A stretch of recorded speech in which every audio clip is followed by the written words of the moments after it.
chilling tales for dark nights.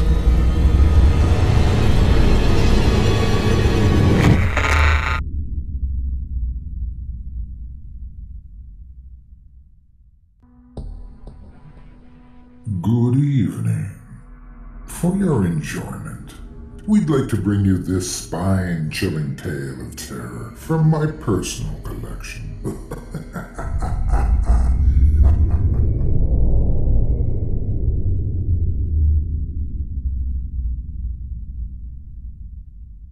Old Tom Comes Home. Written by Craig Groshek. Narrated by Otis Jiry. Far from the nearest city, nestled in a grassy valley resting between a pair of oak and maple-studded ridges, an old man and his son lived alone on a farm.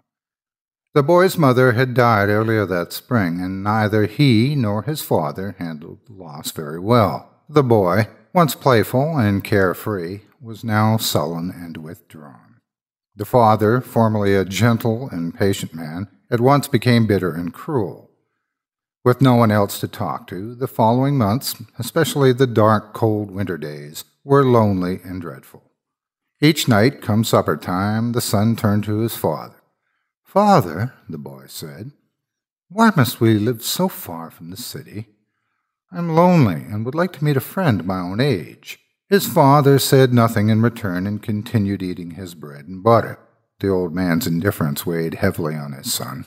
Each day his father treated him this way. The boy lost a bit more of his strength, until he was so feeble he could barely stand. One day the boy did not appear for breakfast or do his morning chores. When the old man noticed this, he flew into a rage, eager to punish his son. Intending to teach him a lesson, he snatched his leather whipping belt from the far wall and approached the boy's bedside. There, he took one look at his son, and he fell to his knees. The boy was white as a ghost. The old man dropped his belt. Its dingy, corroded buckle struck the hardwood floor with a clatter. The old man tipped the boy's chin. At that moment, grief and compassion overtook the old man, and he promised he would no longer be cruel. "My son," the old man said, "we must live here and not the city. I, too, am lonely, but must work this farm to earn our living." His son said nothing in return. The boy just lay there, a whisper of a breath escaping his lips. The old man reached out to touch the boy's hand and found his son's skin as cold as ice. That same day, the old man set out for the city to fetch a doctor. Try as he might, however, he could not find a physician who would travel so far from town to see his son. So the old man packed his things and prepared to leave. Just then a sign caught his eye. "Kittens," it read, "free to a good home." The old man knew just what to do.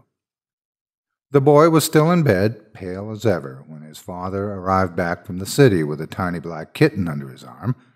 Upon seeing that cat, the boy smiled and regained much of his strength. After much thought, he named the kitten Tom, after his grandfather. From then on, the boy and his cat were inseparable. "Come along, Tom," the boy would say. "It's time to milk the cows." And Tom would come running, his tail swishing behind him. Wherever the boy went, the cat followed. Things went on like that for some time, until one spring, many years later. Then, in the night, Tom disappeared. The next morning, the old man found feathers strewn about and 3 chickens dead. The old man struggled to retain his composure. He was careful to keep his promise to his son, however, and he kept his temper. "You know, my boy, I love you so, but if he kills one more, the cat must go." The boy listened and nodded. Tom, his gray, flecked fur now revealing his age, sat purring in his master's lap. The next night, Tom vanished again. In the morning, the old man again found feathers strewn about and 3 more chickens dead. He took a deep breath. The old man remembered his promise to his son and remained calm. Just then, however, he caught a glimpse of his boy sitting on the porch, the murderous feline sprawled leisurely across his lap. What nerve, the old man thought.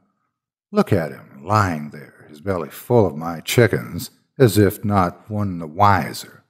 The old man felt his face burning with rage. He approached the boy.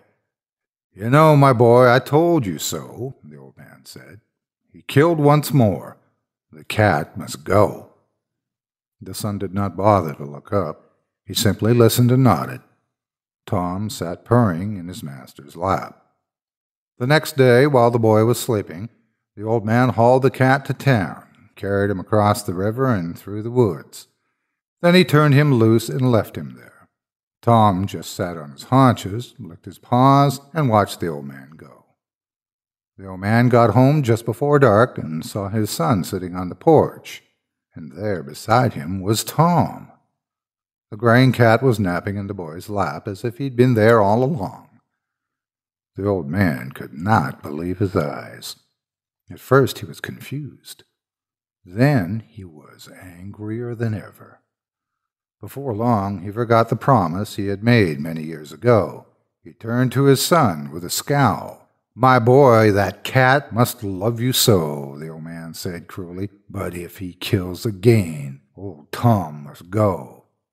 Drowned in a sack filled with stones, that cat will call the river home." The boy stared at his boots. He listened and nodded. Tom purred and purred. The next day the old man found 9 chickens dead. The old man was furious. He stomped into his son's bedroom, an old burlap sack in hand. Finding the cat asleep at the foot of the bed and wasting no time, he grabbed old Tom, stuffed him in a sack, and drove to the city. There he pulled up alongside the river, found some big rocks, and put them in the sack. He tied the sack, cat, stones, and all, and tossed it in the river. Then the old man turned and left him there. As before, the old man reached home before dark and saw his son sitting on the porch, with old Tom there atop his lap. The old man was stunned. The cat was soaked to the bone and licking its paws, but it was old Tom all right. Cruel old man had seen enough. "My boy, that cat, you must love you so," the old man boomed. "He should be in a sack that's filled with stones. This time, in a hole 3 feet below. That cat will call his gravesite home."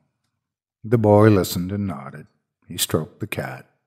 Tom purred and purred. The cruel old man determined that the boy kill the cat immediately. He handed his son an axe and sent him to the woods to find a stump.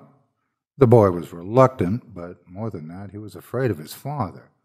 So he took the axe, scooped up his cat with a spare hand, and trudged dejectedly into the woods.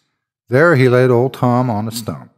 Then he raised the axe and let it fall, and with tears streaming down his face, he chopped the cat beneath the eyes. Seeing what he had done, the boy turned pale and walked away, dragging the axe behind him. Back at the farm, the boy found his father on the porch and sat beside him. His father said nothing, but continued rocking in his chair. Minutes passed, maybe hours. They didn't speak a word to each other. Then, suddenly, the boy jumped to his feet and spoke.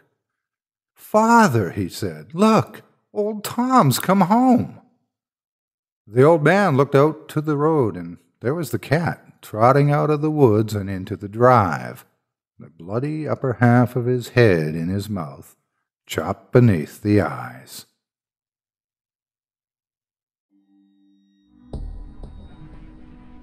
I hope you enjoyed this evening's little tale.